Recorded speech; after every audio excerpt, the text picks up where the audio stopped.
नमस्कार मित्रों, crash course day number 15 CIB crash course day number 15 में आपका स्वागत करता हूं। तो ये हमारा AVFM का वन लाइनर सीरीज़ का MCQs one liner with MCQ series का पार्ट नंबर 15 है। तो आज हम लोग डिस्कस करेंगे सबसे पहले हीलियर्स मॉडल को। आइए देखते हैं दोस्तों हीलियर्स मॉडल क्या कहता है। हम लोग यूनिट 10 को डिस्कस कर रहे हैं presently. So first of all let's discuss our Hillier's model. So basically Hillier's model is a risk analysis technique. यहाँ पे आपको समझाया जा रहा है कि जो हीलियर्स मॉडल है वो एक, तो सिंपल टर्म्स में यदि हम बात करें, if you talk in the simple terms what does it mean, इसका मतलब ये हुआ दोस्तों कि हीलियर्स मॉडल हेल्प करता है फिगर आउट करने में कि बिजनेस के डिसीजन में कौन कौन से रिस्क इन्वॉल्व हैं। इमेजिन कीजिए कि आप डिसाइड कर रहे हैं कि बिजनेस स्टार्ट करें या ना करें, तो हीलियर्स मॉडल आपको हेल्प करेगा पोटेंशियल रिस्क को एनालाइज करने में जो कि इन्वॉल्व है in terms of financial outcomes. जरा बात करें बेसिस ऑफ हीलियर्स मॉडल, वो है NPV। तो हीलियर्स मॉडल जो है नेट प्रेजेंट वैल्यू के आइडिया पे बना है और ये आपको पता ही होगा NPV एक फाइनेंशियल कॉन्सेप्ट है।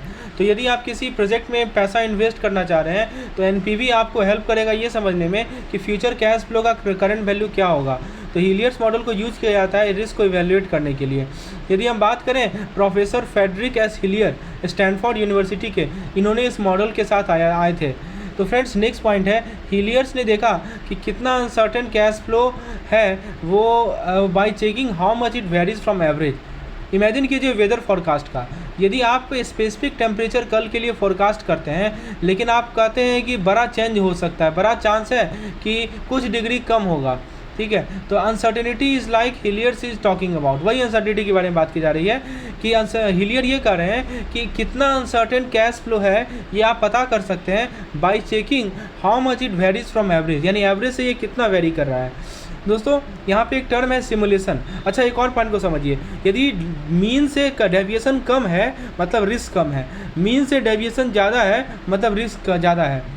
सिमुलेशन का मतलब क्या होता है? सिमुलेशन का मतलब आप एक सिनेरियो को प्ले आउट कर रहे हैं ताकि आप देख सकें कि बिना रियल में किए हुए कैसा लगेगा। जैसे पायलट है, पायलट क्या करते हैं, फ्लाइट सिमुलेटर को यूज़ करते हैं ताकि फ्लाइंग को प्रैक्टिस कर सके लेकिन रियल प्लेन में ना होकर भी।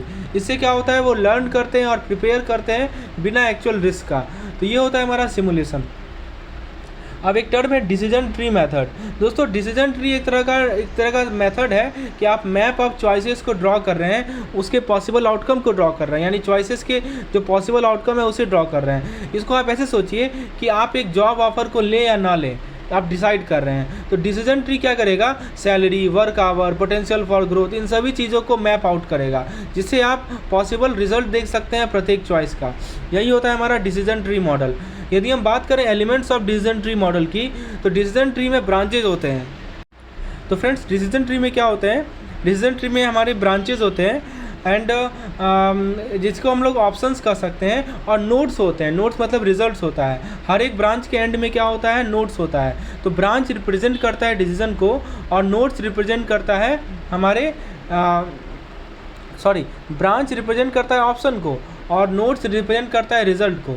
इमेजिन कीजिए आप डिसाइड कर रहे हैं कि क्या खाएं, तो ब्रांच हो सकता है अलग अलग तरह का क्यूसीन हो सकता है और नोट्स स्पेसिफिक डिश होगा with the probability of enjoying them, क्या प्रोबेबिलिटी है उसको एंजॉय करने का। तो होपफुली आपको ब्रांच और नोट के बीच में डिफरेंस क्लियर हो गया होगा। मैं फिर से रिकॉल कर दूं, ब्रांच का मतलब ऑप्शन जो आपके पास है, नोट का मतलब रिजल्ट। कॉर्पोरेट रिस्क एनालिसिस की बात करें तो सिंपल टर्म्स में कॉर्पोरेट रिस्क एनालिसिस चेक करता है कि कैसे कोई नया प्रोजेक्ट होल कंपनी के ओवरऑल रिस्क को अफेक्ट करेगा। यदि मान लीजिए कंपनी कंसीडर कर रही है कि हम नया प्रोजेक्ट को लॉन्च करें, तो कॉर्पोरेट रिस्क एनालिसिस एसेस करेगा कि कैसे वो डिसीजन कंपनी के ओवरऑल फाइनेंशियल सेफ्टी को इम्पैक्ट करेगा। नेक्स्ट है सर्टेनिटी इक्विवेलेंट अप्रोच। दोस्तों सर्टेनिटी इक्विवेलेंट अप्रोच एक गारंटेड अमाउंट है जो कि आप एक्सेप्ट करेंगे रिस्क लेने के बजाय। रिस्क नहीं लेंगे आप, ये एक्सेप्टेड अमाउंट आप एक्सेप्ट करेंगे, गारंटेड अमाउंट आप एक्सेप्ट करेंगे। तो जैसे मान लीजिए कि आपको ऑफर किया गया है गैम्बल, यहाँ पे या तो आप पैसा जीत सकते हैं या हार सकते हैं। तो ये जो हमारा सर्टेनिटी इक्विवेलेंट मेथड है ना, ये वो पैसा होगा जितना आप रिसीव करने के लिए सहमत है कि हाँ इतना पैसा मुझे दे दो, हम गैम्बलिंग नहीं करेंगे। तो हम गैम्बलिंग करने में इंटरेस्टेड नहीं है तो मुझे वापस पैसा दे दो उसकी जगह। This is called certainty equivalent approach. देखिए दोस्तों, बात करें हम लोग sensitivity analysis in decision making की, तो सेंसिटिविटी एनालिसिस चेक करता है कि कौन सा फैक्टर है जो कि हमारे डिसीजन के आउटकम को स्ट्रांगली अफेक्ट करेगा। जैसे मान लीजिए कि आप पार्टी को प्लान कर रहे हैं, तो सेंसिटिविटी एनालिसिस आपको हेल्प करेगा उन सभी फैक्टर्स को आइडेंटिफाई करने के लिए, जैसे कि फूड चॉइस क्या है जिसका सबसे ज़्यादा इम्पैक्ट पड़ेगा आपके पार्टी के सक्सेस पे। दोस्तों यदि हम सर्टेनिटी इक्विवेलेंट कोएफिशिएंट की बात करें और उसके अंदर कैश फ्लो की बात करें, ऑब्वियस सी बात है जब ज़्यादा रिस्क होगा तो गारंटेड मनी जो आप जिससे ओके होंगे वो लोग वो कम होगा। क्योंकि जैसे मान लीजिए कि आप अनसर्टेन है कि कोई बिजनेस वेंचर सक्सेसफुल होगा या नहीं होगा, तो जितना पैसा आप एक्सेप्ट करेंगे श्योर के लिए, जिसको हम कहते हैं सर्टेनिटी इक्विवेलेंट, वो कम होगा क्योंकि रिस्क तो ज़्यादा इन्वॉल्व है इसमें। समझ में आ रहा है बात? ठीक है, तो cash flow under certainty equivalent coefficient and high risk. दोस्तों पहला सवाल है, कुछ क्वेश्चन कर लेते हैं अभी तक जितना पॉइंट हमने कवर किया। पहला सवाल है हीलियर्स मॉडल किस लिए यूज़ किया जाता है? तो फाइनेंशियल फॉर रिस्क एनालिसिस के लिए यूज़ किया जाता है। नेक्स्ट है किस फाइनेंशियल मैट्रिक पे हीलियर्स मॉडल बेस्ड है? एनपीवी पे। नेक्स्ट क्वेश्चन है हीलियर्स मॉडल के ऑरिजिनेटर कौन है? तो फ्रेडरिक एस हीलर इसके ऑरिजिनेटर हैं। नेक्स्ट क्वेश्चन है Hillier's model risk in cash flow को कैसे एनालाइज करता है? So it consider the standard deviation of NPV. Next question है प्राइमरी फोकस क्या होता है सिमुलेशन का डिसीजन मेकिंग में? तो future prediction, sorry artificial situation, this is the primary focus of simulation. यानी आप एक आर्टिफिशियल एक सिचुएशन क्रिएट करते हैं जो कि रियल टाइम से बिल्कुल अलग होता है। ब्रांच क्या रिप्रेजेंट करता है? तो ऑप्शन को रिप्रेजेंट करता है, ठीक है, अल्टरनेटिव कोर्स ऑफ एक्शन को, इसको ऑप्शन कहते हैं। नोड क्या रिप्रेजेंट करता है? तो नोड रिप्रेजेंट करता है दोस्तों हमारे, देखिए ब्रांच को बताया मैंने, ऑप्शन को रिप्रेजेंट कर रहा है, और नोड एंड रिजल्ट को रिप्रेजेंट कर रहा है, रिवार्ड को रिप्रेजेंट कर रहा है। नेक्स्ट क्वेश्चन है कॉर्पोरेट रिस्क एनालिसिस क्या इवेल्युएट करते हैं? It they evaluate combined risk profile of the firm. Next question है सर्टेनिटी इक्विवेलेंट अप्रोच क्या एडजस्ट करता है, किस चीज़ का एडजस्ट करता है? तो सर्टेनिटी इक्विवेलेंट अप्रोच एडजस्ट करता है currency, sorry risk, it adjust for risk. Next question है सेंसिटिविटी एनालिसिस क्यों यूजफुल होता है डिसीजन मेकिंग में? क्योंकि सेंसिटिविटी एनालिसिस इंडिकेट करता है हर एक इनपुट के क्रिटिकलिटी को। दोस्तों नेक्स्ट सवाल है कि कैश फ्लो चेंज अंडर कैसे सर्टेनिटी इक्विवेलेंट कोएफिशिएंट, ध्यान सुनिए कि सर्टेनिटी इक्विवेलेंट कोएफिशिएंट के अंदर जो कैश फ्लो है वो कैसे चेंज होता है जब रिस्क हाई हो, तो आपको कम हो जाता है, वो घट जाता है। मैंने बोला ना कि कैश फ्लो कम मिलता है आपको, ठीक है friends. If you want such type of content for every subjects for EVM, BFM, ABFM, BRBL, जहाँ पे आपको एक एक चीज़ पॉइंट वाइज समझाया जाए वन लाइनर के फॉर्म में, उस पर एमसीक्यूज करवाया जाए, वीडियो के माध्यम से, पीडीएफ के माध्यम से आपको फॉर्मूला पीडीएफ मिले, तो हमारे क्रैश कोर्स का आप हिस्सा हो सकते हैं। दोस्तों क्रैश कोर्स का डिटेल आप देख सकते हैं। दिस कोर्स इज डिजाइन, इसके अंदर हर एक वो कंटेंट है that will help you to crack CIV in the short span of time. If you want to enrol in this particular crash course, you just can WhatsApp में on the number shown on the screen, और just you can download our app link is provided in the description section. चलिए दोस्तों अब हम लोग profit analysis के की ingredient की बात करते हैं। तो होपफुली आपको हीलियर्स मॉडल समझ में आ गया होगा ना, उसमें सर्टेनिटी इक्विवेलेंट मेथड क्या होता है वो भी समझ में आ गया होगा। देखिए सबसे पहले बात करते हैं कि प्रैक्टिकल टर्म्स में यदि बात करें प्रॉफिट को समझने के लिए हमको बहुत चीज़ों को, तीन मेन चीज़ को देखना पड़ेगा। जैसे कितना समय लगता है, कितना पैसा लगेगा प्रोडक्ट को बनाने में यानी कॉस्ट। दूसरा है कितने प्रोडक्ट को बनाया जा रहा है और बेचा जा रहा है जिसको वॉल्यूम कहते हैं। और तीसरा है कि कितना प्रत्येक प्रोडक्ट को कितना बेचा जा रहा है, कितना हर एक प्रोडक्ट का बेचा जा रहा है, इसको कहते हैं प्राइस, कितना में बेचा जा रहा है। तो तीन चीज़ बताइए, कॉस्ट, वॉल्यूम और प्राइस, CVP बोलते हैं। जैसे मान लीजिए कि आप एक बेकरी चला रहे हैं तो आप इंग्रेडिएंट के कॉस्ट को देखेंगे, कितना केक आप बनाए ये देखेंगे, और प्रत्येक केक को कितना पैसा में आप बेच रहे हैं ये देखेंगे। तो पहला होता है कॉस्ट, दूसरा होता है वॉल्यूम, तीसरा होता है हमारा प्रॉफिट, प्राइस बोलते हैं।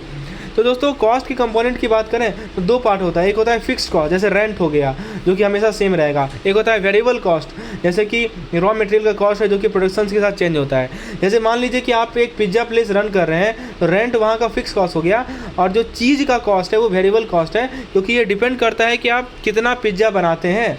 अब जरा बात करते हैं कि वॉल्यूम का क्या इफेक्ट पड़ता है फिक्स्ड कॉस्ट पर यूनिट पे। देखिए दोस्तों जब आप बनाते हैं और प्रोडक्ट को ज़्यादा बेचते हैं तो प्रत्येक प्रोडक्ट का जो फिक्स्ड कॉस्ट है वो कम हो जाता है। एग्जांपल के तौर पर समझिए, मान लीजिए कि आपका पिज़्ज़ा का दुकान है और जितना नंबर ऑफ पिज़्ज़ा आप बना रहे हैं वो बढ़ा दिए आप, तो इससे क्या होगा, और शॉप के लिए जो आप रेंट पे कर रहे हैं वो क्या होगा, ज़्यादा पिज़्ज़ा में डिस्ट्रीब्यूट होगा ना, इसीलिए फिक्स्ड कॉस्ट पर पिज़्ज़ा जो है वो क्या हो जाएगा, कम हो जाएगा। ये समझ में आया।